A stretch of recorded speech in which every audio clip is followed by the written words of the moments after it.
My soul family, कैसे हो आप सब? मेरी सभी सोल फैमिली को जय श्री राम। एक लाइन सुनाऊंगी, फिर मैं इसको अच्छे से एक्सप्लेन करूंगी। देखिए, तन से सुंदर सब मिले, मन से मिले न कोई। जो मन से सुंदर मिले तो पाप काहे का होय। देखिए, यहाँ जो है हमारे धरती पर तन से सुंदर बहुत लोग मिलेंगे, लेकिन मन से सुंदर बहुत कम ही लोग मिलते हैं। और जब सब अगर मन से सुंदर हो जाएंगे तो पाप क्यों होगा? क्यों आएगा इस धरती पर पाप? पाप तो इसीलिए हो रहा है ना, एक दूसरे से ईर्ष्या द्वेष सब इसी की तो देन है। क्योंकि इंसान का मन इतना मैला हो चुका है कि उसके अंदर इतना कचड़ा भरा है। ईर्ष्या द्वेष, काम, क्रोध, लोभ, मोह, अहंकार, व्यभिचार, सब चीज भरा हुआ है।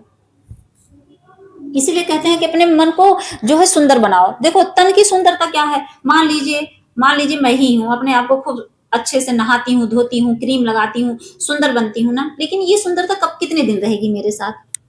एक उम्र आएगी, मान लो कुछ नहीं होगा, मान लो कभी आज नहीं कल नहीं, मरना तो है ही है। या तो इंसान पहले मर जाता है, या तो फिर बुढ़ापे में एकदम झुर्रियां पड़ जाएंगी, चेहरे लटक जाएंगे, आंखें धंस जाएंगी, दांत टूट जाएंगे, कुछ नहीं बचेगा, बाल पक जाएंगे, शरीर एकदम ऐसे असहाय हो जाएगा। फिर क्या होगा? फिर क्या होगा? कुछ काम देगा? तन की सुंदरता है।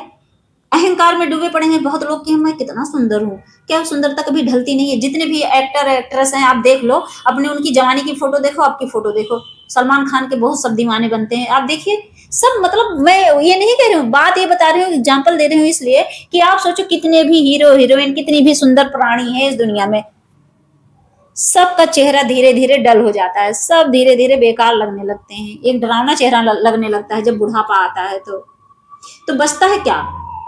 आत्मा। तो उस आत्मा के लिए क्या करना है? अब आत्मा बेचारी तो धीरे धीरे बॉडी असहाय हो जाती है, कुरूप हो जाती है, तो आत्मा बेचारी तो खाली हो गई। तो क्या करना है? तो उस आत्मा को खुश कैसे करा जाए, उसके लिए क्या करना है? हमें अपने मन को सुंदर बनाना है। हमें अपना मन जो है इतना अच्छा बना लेना है कि कहते नहीं, अगर आपका मन सुंदर होता है तो आप, जैसा होता है 10 साल का बच्चा है, उसका मन सुंदर है तो वो सुंदरता कभी ढलती नहीं है। जिसका मन सुंदर हो जाता है वो बुढ़ापे तक हमेशा वही रहेगा। जैसे जिसके अंदर दयालुता है, समझ लो उसका मन ही तो सुंदर है, वो दयालु है, तो वो क्या करेगा? चाहे 60 साल का हो जाएगा, चाहे 70 साल का हो जाएगा, चाहे आखिरी स्टेज पे भी होगा, उसके अंदर दया होगी। वो दया कभी नहीं मरती है, उसका कलर कभी डल नहीं होता। उसके लिए किसी ब्यूटी पार्लर की जरूरत नहीं होती, किसी ऐसे मेकअप आर्टिस्ट की जरूरत नहीं होती कि वो मेकअप करा के सुंदर लगे। क्योंकि चेहरे के लिए तो चलो इंसान सांवला है, आंख वाँख है तो बढ़िया, आई लाइनर लगा रहा है, मस्कारा लगा रहा है, सब कुछ लगा रहा है, मेकअप कर रहा है, तो क्या होता है? मान लो चेहरे की सुंदरता हमने मेकअप करके कर लिया, लेकिन मन की सुंदरता हम किससे करवाएंगे? कोई ऐसा ब्यूटी पार्लर है जहां जाके मन को सुंदर बनाया जाए? कोई ऐसा आर्टिस्ट है, मेकअप आर्टिस्ट, जो हमारे मन को सुंदर बना दे? कोई नहीं बना सकता। मन को सुंदर बनाने के लिए कहाँ जाना पड़ेगा? गुरु की शरण में जाना पड़ेगा, अच्छे कर्म करने पड़ेंगे, हमें सदकर्म करना पड़ेगा। मन को सुंदर कैसे बनाए? सबसे पहले तो दया धर्म जगाओ, अच्छे कर्म करो, किसी से ईर्ष्या मत करो, भगवान की भक्ति करो, अपने आप आपका मन सुंदर होता जाएगा। इतना सुंदर हो जाएगा कि एक दिन जब आप अपने आप को शीशे में देखोगे ना, तो आप अगर काले भी होगे, सांवले भी होगे, आपकी आंखें भी भैंगी होंगी, आपके दांत भी बाहर होंगे, तो कसम से ना, आप अपने आप को शीशे में जब देखोगे तो आप अपने आप को सबसे सुंदर देखोगे, सबसे सुंदर। आप दुनिया के सबसे सुंदर इंसान लगोगे। मैं बोलूंगी कि आप सुंदर हो। मैं इसीलिए कहती हूँ ये चीजें, क्योंकि देखिए, हमेशा यही कहती हूँ कि चेहरे की सुंदरता ढल जाएगी, लेकिन मन की सुंदरता कभी नहीं ढलती है। तो हमेशा कोशिश करो कि आप अगर पैसे खर्च करो, अपने मन के लिए खर्च करो, तन के लिए नहीं। तन के लिए करो, ये नहीं करो कि एकदम से नहाओ धोना एकदम बेकार बनो। दुनिया करती है, मैं भी करती हूँ, मैं भी नहाती धोती हूँ, सुंदर बनती हूँ, इसलिए कि जब देखो मन सुंदर, तन सुंदर रहेगा तो मन भी सुंदर रहेगा। लेकिन अगर आपका मन सुंदर रहेगा तो तन हल्का सा बेकार भी लगेगा। तो आपका मन सुंदर है तो इसका मतलब आप सुंदर हो, आपकी आत्मा सुंदर है, ये कहने का मतलब है। जिसका मन सुंदर है उसका तन भी सुंदर है, लेकिन जिसका तन सुंदर है और मन में मैल भरा पड़ा है तो इतना क्रूप लगता है ना। सही बताऊं, आप किसी जाके किसी, अभी कोई है लड़ाकू औरत है, वो कितनी भी सुंदर लगेगी, एक बार उसका लड़ाई आप देख लोगे तो उससे आपको नफरत हो जाएगी।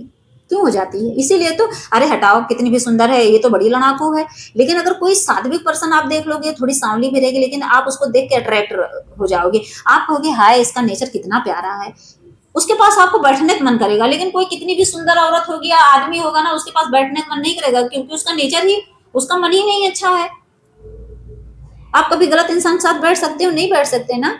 तो मेन चीज क्या है, तन की सुंदरता मैटर नहीं करती, मन की सुंदरता मैटर करती है। तो हमेशा अपने मन को सुंदर बनाओ, अच्छे कर्म। और मन की सुंदरता तो सोच लो, आपको इस जन्म में तो परफेक्ट बनाएगी बनाएगी, अगले जन्म में भी आपको सही जगह भेज देगी।